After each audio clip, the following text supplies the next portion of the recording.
বাঙালি ভোজন রসিক আর বেশ কয়েক বছর যাবত একটি নাম প্রতিটি বাঙালির হৃদয়ে স্থান করে নিয়েছে।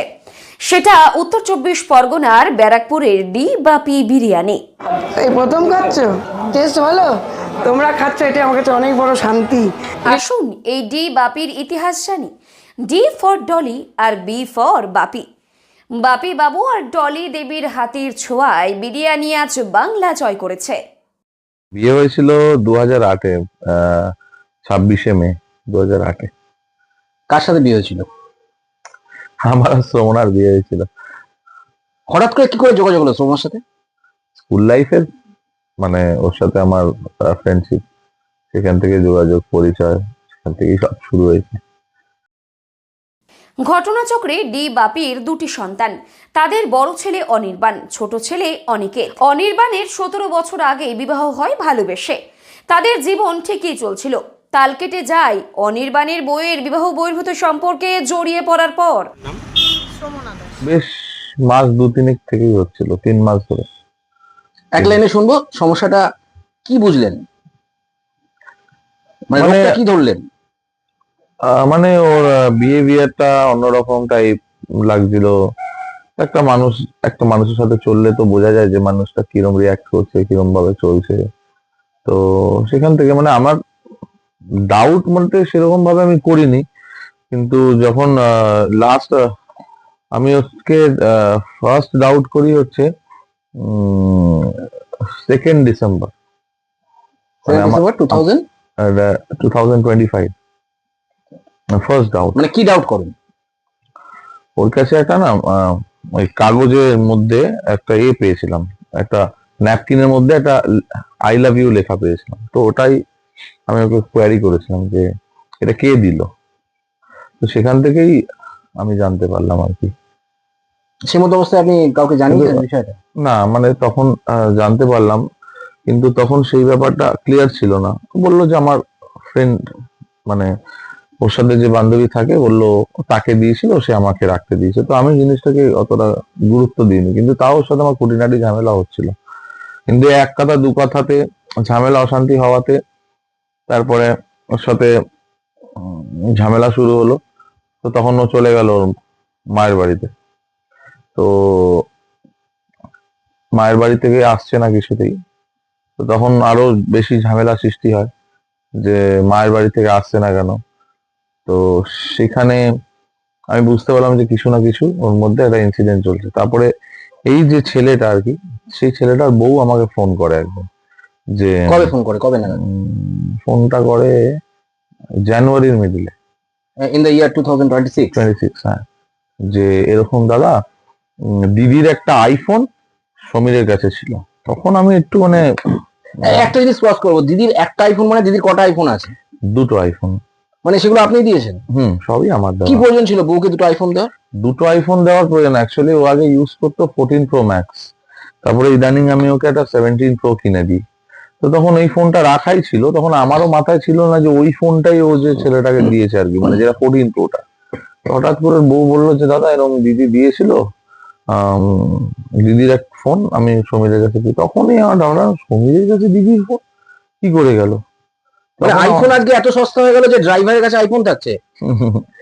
সেটা তো দিয়েছে, আমি বলতে পারবো না কেন দিয়েছে। তারপরে সেই ফোনটা নাকি তারা আবার গিয়ে ফেরত দিয়ে এসেছিল সোমনাকে, মানে সে আর তার ওয়াইফ মিলে।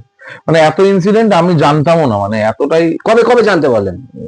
আমি এটা জানতে পারলাম তখন যে ফোনটা যখন ফেরত দিয়ে আসে, তখন আমার সাউথে মেলা চলছিল তালতলাতে। ঠিক আছে, সাউথে তালতলা মানে কোথায়? ইডিএফ গ্রাউন্ডে আমার মেলা চলে। সেই সময় আমি পুরো ঘটনাটা মানে তারিখটা কত, কবে বিড়াল ঝাঁপিতে পড়লো? বিড়াল ঝাঁপিতে পড়েছে মোটামুটি ওই ধরে রাখো 20-22 তারিখে। কোন মাসের? এই মাসে, জানুয়ারি 22 তারিখে। কি কি তখন আমি পুরো ব্যাপারটা ক্লিয়ার আপ হলাম যে ওর সাথে ওর সম্পর্ক রয়েছিল। ও ওকে ফোনটা দিয়েছে, ফোনে কথা বলতো ওরা দুজনে, ফোনটা লুকিয়ে রাখা ছিল। সেই ফোনটা সমীরের বউ পেয়েছে, গিয়ে দিয়ে এসছে। যেহেতু আমাকে জানায়নি, আমার জানাতে মানা করেছিল বলে জানায়নি। পরে জিনিসটা যখন আমি জানতে পারি, তখন শ্রমণা বাড়ি ছেড়ে, যেটা চলে গেছিল 3-4 দিনের জন্য, তখন সে বাড়ি ছেড়ে চলে যায়। অনির্বাণ জানতে পারে তার বউ তার ড্রাইভারের সাথে সম্পর্কে রয়েছে। এর কদিন পর বহু সোনার গয়না নিয়ে বাড়ি থেকে চলে যায়। অনির্বাণ স্থানীয় পঞ্চায়েত সদস্যও বটে, তবে তৎক্ষণাৎ মোহনপুর থানায় বিষয়টি জানায়। মোহনপুর থানার পুলিশ অনির্বাণের বউয়ের মোবাইল লোকেশন ট্র্যাক করে জানতে পারে ওরা কলকাতার হোটেলে আছে এবং সূত্র মারফত জানতে পারে ড্রাইভার এবং অনির্বাণের বউ মুম্বাই শহরে যাবার জন্যই তৈরি। পুলিশ উভয়কে থানায় এনে জিজ্ঞাসাবাদ করেন এবং অনির্বাণ বউকে শাসন করে একটি চড় মারেন। অনির্বাণের বউ মিথ্যা অভিযোগ জানায় সে নাকি ভালো নেই, তাই অনির্বাণকে ছেড়ে তাই তার পলায়ন এবং দীর্ঘদিন সে নিপীড়িত অনির্বাণের দ্বারা, যদিও সেই সত্যতা প্রমাণিত হয়নি। 3-4 দিন ও চলে যায়, সে ছেলেটাও চলে যায় বাড়ি ছেড়ে, এবং তাদেরকে আমরা প্রচুর ভাবে খোঁজার চেষ্টা করি 3-4 দিন ধরে, এবং তাদেরকে বাড়ি থেকে পাওয়া যায় না। এবং এর মধ্যে ইনভলভ সোমনার মাও ছিল, এবং বিগত 4-5 দিন ধরে আমি ওনাকে জিজ্ঞাসা করছিলাম যে তোমাদের সাথে কন্ট্যাক্ট করেছে, কিন্তু উনি অনবরত মিথ্যে কথাটাই বলে গেল, বললো না না না। তখন আমি বাধ্য হয়ে আমি ভাবলাম যে ভয় কোথাও চলে গেল কিনা, তো এবার এটা এমন একটা ইস্যু, তো সবাইকে বলতেও পারছি না। তখন আমি লাস্টে পুলিশের হেল্প নিলাম যে স্যার এরকম একটা ইন্টারনাল ব্যাপার আছে, এরকম এরকম ঘটনা ঘটেছে, তো আপনি এই জিনিসটাকে দেখুন কি করা যায়। কবে কবে পুলিশকে বললেন আপনি? আমি 24 তারিখে রাতে বলেছি। জানুয়ারি 24 তারিখ রাতে। হ্যাঁ, যেদিনকে তারপরে কোন থানাকে জানালেন? মোহনপুর থানা। আচ্ছা, এবং তারপরে তখন মোহনপুর থানা তারা নিজেদের অপারেশন শুরু করে তাদেরকে নেটওয়ার্ক থেকে আইডেন্টিফাই করে যে ওরা এই জায়গাতে রয়েছে। কোথায় রয়েছে, কোথায় পেলে পুলিশ? ওদেরকে প্রথমে ছিল ওরা রানাঘাট থেকে ওদেরকে বাসে যাচ্ছিল, ওখান থেকে নেবে ওরা আবার ডাইরেক্ট ব্যাক করেছে, ইনড্রাইভ করেছিল। ইনড্রাইভ থেকে ওরা ধর্মতলা, ঠিক আছে, তো ধর্মতলা থেকে বাস ধরে তারা পুরীর দিকে রওনা দেয়, ঠিক আছে। এবং পুরীর থেকে রওনা দিয়ে পুরীতে একদিনের মাথায় আবার ওরা ব্যাক টু তোমার কলকাতা, যেখান থেকে ওরা ধরা পড়েছে। এবং কোথায় ধরা পড়লো? কলকাতাতে ভাইসরয় বলে একটা হোটেল ছিল, সেখানে ওরা শেল্টার নিয়েছিল, এবং সেটা পুলিশ মানে ট্রেস করে পেয়েছে।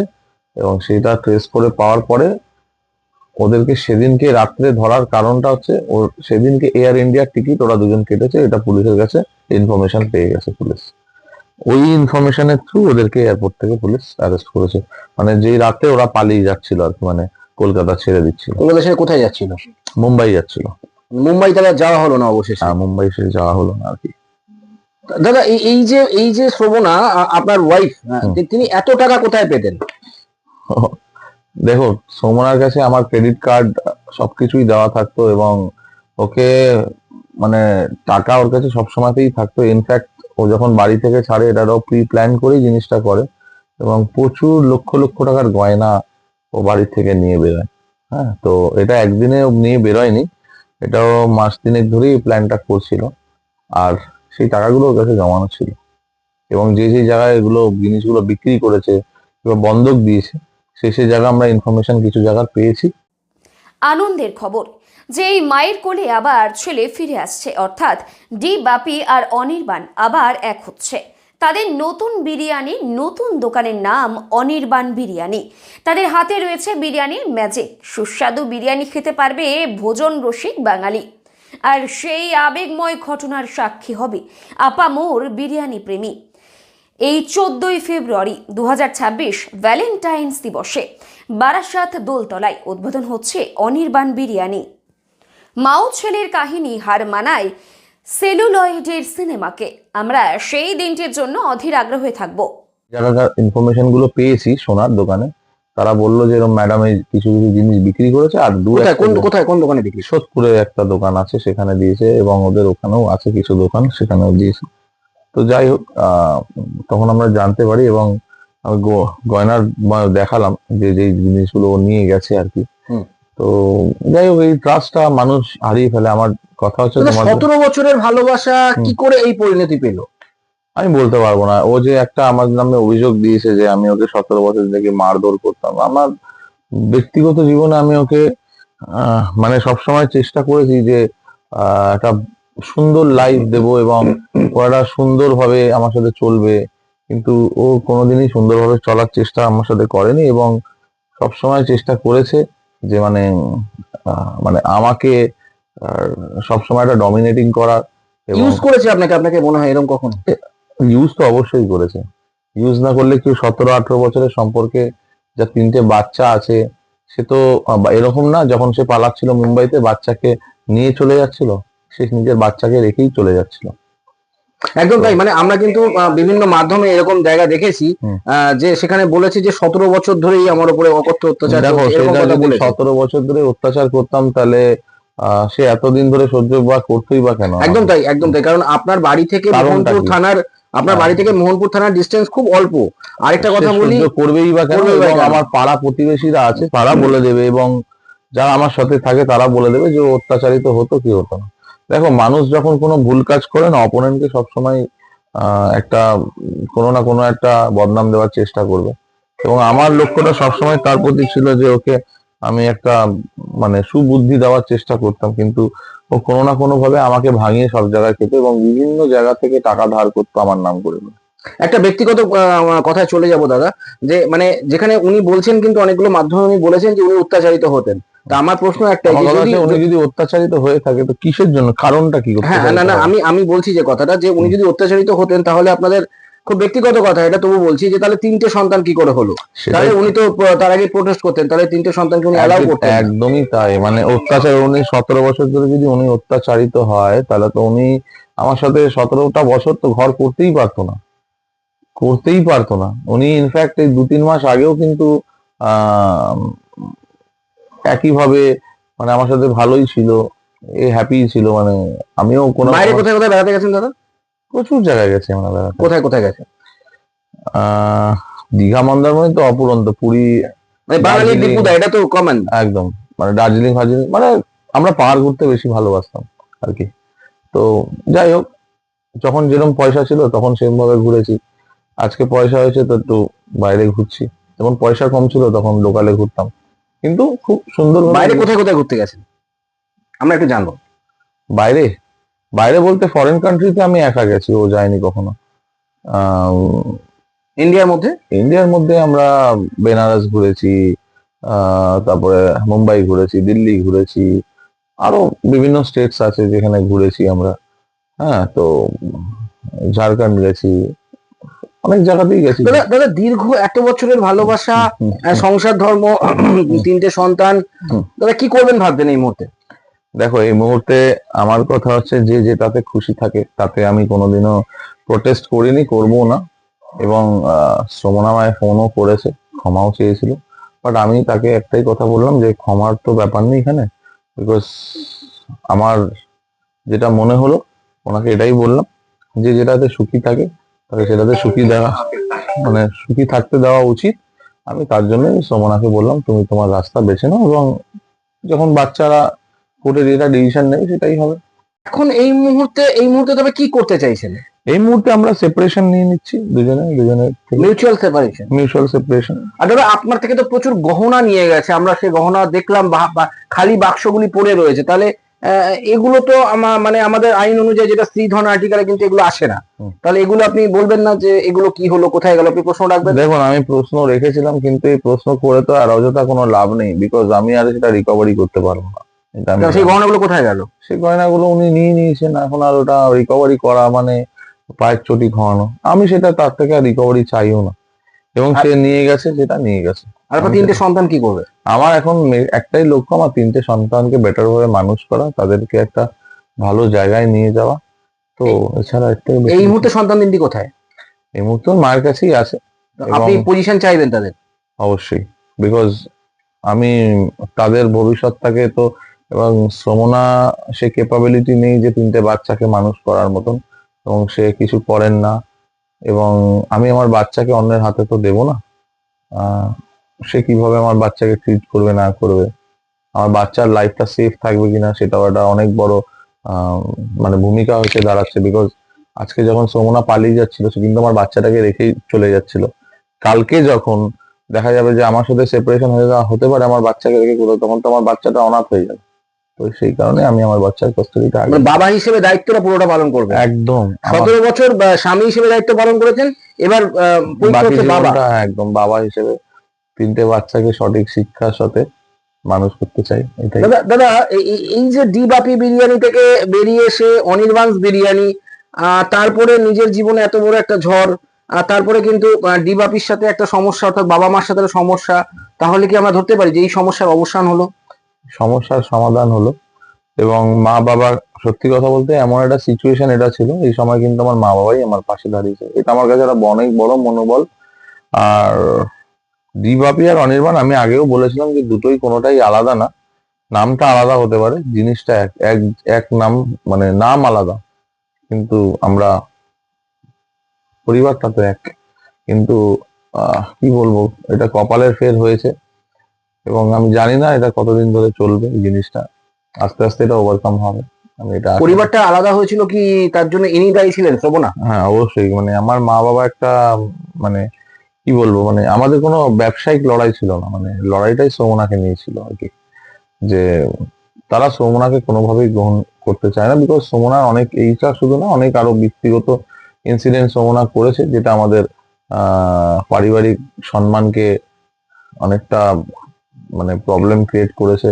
এবং এই সমস্যার, যাতে সমস্যার সমাধান হয়, সেটা আমি সৌমনাকে দীর্ঘদিন বুঝিয়েছি, যে এটা সততার সাথে ভালোভাবে চলার চেষ্টা করো, তুমি একটা কোন বাড়ির বউ, কিন্তু সে সেই জিনিসটা প্রায়োরিটি দেয়নি, সে একটা অ্যাডামেন্ট টাইপেরই, মানে তো তো কিন্তু বাইরে থেকে তো কখনো আপনাদের বোঝা যেত না যে আপনাদের মধ্যে এত দেখো, আমি সবসময় চেষ্টাই করেছিলাম যে তাকে একটা ভালো শিক্ষা দিয়ে ভালো জায়গায় তৈরি করা, সত্যি কথা বলতে, মানে আমার এটাই ইচ্ছা ছিল, বাট আমি হয়তো কোনো জায়গায় ফেলিওর হয়ে গেছি, সে হয়তো সেই শিক্ষাটা আমার থেকে নিল না, কিন্তু আমার দীর্ঘ বিশ্বাস আছে যে আমার বাচ্চাকে আমি সঠিক শিক্ষাটা দিতে পারবো, এটাই আমার ইচ্ছা। হ্যাঁ, তাহলে দাদা বিষয়টা কি দাঁড়াবে এই মুহূর্তে, আপনি কি চাইছেন? এই মুহূর্তে আমি একটাই চাই, যে যে যার মতন ভালো জীবনযাপন করুক, এবং আমি আমার বাচ্চাকে আমার কাস্টাডিতে নিতে চাই, আমার বাচ্চাকে আমি ভালো করে মানুষ করতে চাই, বিকজ আমার বাচ্চা, আমি মনে করি যে ওখানে থাকলে সেফ থাকবে না। একটা প্রশ্ন না করে পারছি না, বাঙালি মানে খাদ্য রসিক বাঙালি, আর ভালোবাসার দিন 14ই ফেব্রুয়ারি কিন্তু দোলতলায় উদ্বোধন হচ্ছে একদম। অনির্বাণস বিরিয়ানি, সেটা উদ্বোধন কে করছে? আমার মা বাবা করছেন আর কি। বলতে কতটা ভালো লাগছে যে অনির্বাণ বিরিয়ানি কিন্তু উদ্বোধন করবেন সেই সেই ডি বাপি, একদম সেই ডলিদি, একদম টলিদি বাপিরা। তো কতটা ভালো লাগবে? প্রচন্ড ভালো লাগবে, এটা মানে আমার কাছে সবচেয়ে বড় অ্যাচিভমেন্ট আমার মনে হয়, যে আমার মা বাবার হাত দিয়ে যে আমার দোকানের নাম বা আমার দোকানটা উদ্বোধন হচ্ছে, এটা একটা কোথাও মন থেকে অনেকটা খুশি। মানুষ দেখো সব জীবনে পায় না, তবে আজকে যে জিনিসটা আমার সাথে হয়েছে, হতে পারে কালকে এটা আমি ওভারকাম করে নেব। এখন বর্তমানে আমি আমার মা বাবাকে পেয়েছি, এটাই আমার কাছে অনেক বড় প্রাপ্য। ধন্যবাদ কাকে দেবেন? মা বাবাকেই দেবো আমি। ভগবানকে ধন্যবাদ দেবেন না? মা বাবাই তো মেন আসল ভগবান, তাদেরকেই ধন্যবাদটা দেবো। দেখো, আমি একটাই কি বলবো, সোমনাকে আমি, ও যে যখন বাইকটা দিয়েছিলাম, একটা মানে আমার মনে একটাই প্রশ্ন ছিল, যে এই বাইকটা যে ও দিল আর কি, তো সেখানে আমার একটা সবচেয়ে বড় মানে দুঃখের বিষয় এটাই হলো, ও এমন একটা আমাকে অপবাদ দিল, যে আমি ওকে 17 বছর ধরে টর্চার করতাম, মানে এটা আমার কাছে একটা অনেক বড় শক নিউজ, বিকজ আমি ওকে যেভাবে রেখেছিলাম, আমার মনে হয় না যে এইভাবে কেউ কাউকে, মানে ও সোমনা মুখে বলতে দেরি, সেই জিনিসটা আমি সোমনা, যে আমার এই জিনিসটা পছন্দ, তো আমি এইভাবে ওকে একটা জায়গা দিয়েছিলাম, ভালোবাসা দিয়েছিলাম, শুধু মুখে বলতে দেরি ছিল যে আমাকে এটা দাও, তো আমি সেইভাবে ওকে, একটা বাচ্চা যেভাবে আবদার করে, তো আমি কিন্তু সেই জায়গাটাই ওকে দিয়েছিলাম, কিন্তু সেখান থেকে যখন সে আমায় এই কথাটা বলে যে আমি তাকে আর কি অত্যাচার করেছি, তো এটা একটা কোথাও খারাপের জায়গা লাগে, জানি না তার কি সেন্টিমেন্ট, কিংবা কি হিসেবে সে আমার নামে এই কথাটা বললো, আমি তার কাছে এই প্রশ্নটাই রাখলাম, যে তুমি হয়তো যদি অন্য অপবাদ দিতে হয়তো সেটা মানতাম, কিন্তু এই যে অপবাদটা তুমি আমায় দিলে, যে আমি তোমাকে মানসিক ভাবে অত্যাচার করেছি কিংবা মেরেছি ধরেছি, এটা কিন্তু একটা মিথ্যে অপবাদ আমার নামে দিল। তার মানে নিজের দোষটাকে আড়াল করার জন্য এর অপবাদ দিচ্ছে? অবশ্যই, এটা যদি বলো, আমি আমার পাড়ার মানুষরা রয়েছে, দেখো মানুষ, পাড়া প্রতিবেশী যারা আমার পাশে বাস করে, তারা তো ভালো বলতে পারবে যে আমি তোকে মারতাম কি মারতাম না। হ্যাঁ মেরেছি, অবশ্যই 2-4 বার মেরেওছি, কিন্তু সেটা ওরকম না, আমি ওকে যে কোনো অন্য মানে মদ খেয়ে এসে, মানে আমি নিজের ওরকম না, মানে আমি, ও কিছু ভুল ভাল কাজ করেছে যার জন্য আমি তাকে হয়তো রাগের মাথায় 2-4 বার চড় ফড় মেরেছি, কিন্তু মানে শাসন করেছেন স্বামী হিসেবে? অবশ্যই দেখুন, একটা স্বামী হিসেবে তো একটা বউকে শাসন করতেই হবে। তো সেই শাসনটা হয়তো তার পছন্দ হয়নি যে আমি তাকে শাসন করি, কিন্তু আজকে সে বুঝছে না, পরে সে বুঝতে পারবে এই জিনিসটা, যে হয়তো সেই শাসনটাই হয়তো আমার দরকার ছিল। সেটা আসলে ফিল বিষয়- করবে, সে সেটা ফিল করবে যে আমাকে কেউ শাসন করার মতন আজকে কেউ নেই। মানে বিষয়টা এরকম হয়, প্রত্যেকটা- একজন স্বামী কিন্তু খুব ভালো একটা বন্ধু হয়, অবশ্যই। আর একজন স্বামী কিন্তু অনেকটাই বাবা হয়, তো সেই একদম। হিসেবে কিন্তু সে শাসন এবং করতেই সে, পারে। হ্যাঁ, আমি সেই শাসনটাই ওকে করেছিলাম, আমার হয়তো সেই শাসনটা তার ভালো লাগেনি। সে চেয়েছিল হয়তো যে আমি কোনো অন্যায় করলে সেখানে যাতে কোনো প্রতিবাদ না কিন্তু হয়। সেটা তো এর মধ্যে ঘটেনি, এটা না, এর মধ্যে ঘটেনি, মানে এর আগে করেছি। অনেকটা তো আগে। হ্যাঁ, তো যাই হোক, আমি আর নতুন করে কিছু বলতে চাই না। এটাই বলবো যে আমি এই যে যখন আমি মা বাবার থেকে বঞ্চিত হয়ে গেছিলাম, তো কোথাও একটা না কোথাও, যতই বলি মুখে, তো কোথাও না কোথাও একটা মনে হতো যে আমাকে শাসন করার কিন্তু আর কোনো গার্জিয়ান নেই। শাসনে থাকাটা খুব প্রয়োজন জীবনে, সঠিকভাবে, যে আমার মাথার উপর আমার গার্জিয়ান আছে যে আমাকে শাসন করবে, তার আন্ডারে আমি থাকবো, সে আমাকে শাসন করে তুমি এটা করো না। তখন এখন যেমনি সেই জিনিসটা আমি ফিরে পেয়েছি, আমার মা দেখলে তুমি একটু আগেই, তুমি কিন্তু বাবা এটা করবে না। এই শাসনটা খুব প্রয়োজন প্রত্যেকটা পরিবারের ক্ষেত্রে। যেখানে শাসন নেই সেখানে শিক্ষাও নেই, আমি এটুকুনি জানি। ছোট ছোট 3টে সন্তান রয়েছে। একদম, ওদের জন্যই তো এখন বাঁচা, ওদের জন্যই সব করব। আর আমার দীর্ঘ বিশ্বাস আছে যে ওরা একদিন জীবনে অনেক বড় মানুষ হবে, অনেক বড় জায়গায় যাবে, এবং যে ভুলটা জানি না আহ সুমনার দ্বারা হয়েছে কি আমার দ্বারা হয়েছে, আমি চাই না সেই জিনিসটা ওদের মাথার মধ্যে ইম্প্যাক্ট করুক। আমি ওদেরকে একটা, মানে বাবা হিসেবে যেটুকুনি দায়িত্ব পালন করা, আমি মানে পালন করে যাবো। এবং আমার কাউকে বদনাম করার প্রয়োজন নেই যে তোমার মা চলে গেছে, এই চলে গেছে। আমি বাবা হিসেবে যেটা দায়িত্ব আমি সেটাই পালন করবো, এটাই আমি বলতে চাই। দাদা, এই কয়েকদিন আগে যখন ঘটনা ঘটে তখন বেশ কিছু সংবাদ মাধ্যম কিন্তু সংবাদ করেছে, এবং তাতে কমেন্ট সেকশনে বেশ কিছু কমেন্ট অনেকে দিচ্ছে, বিভিন্ন রকম বাজে বাজে কমেন্ট করছে। দেখো, যারা কমেন্টস করছে তাদের ফ্যামিলিতে যাই না, আমি আশা করি যে তাদের ফ্যামিলিতে যাতে এরকম ইনসিডেন্ট না হয়।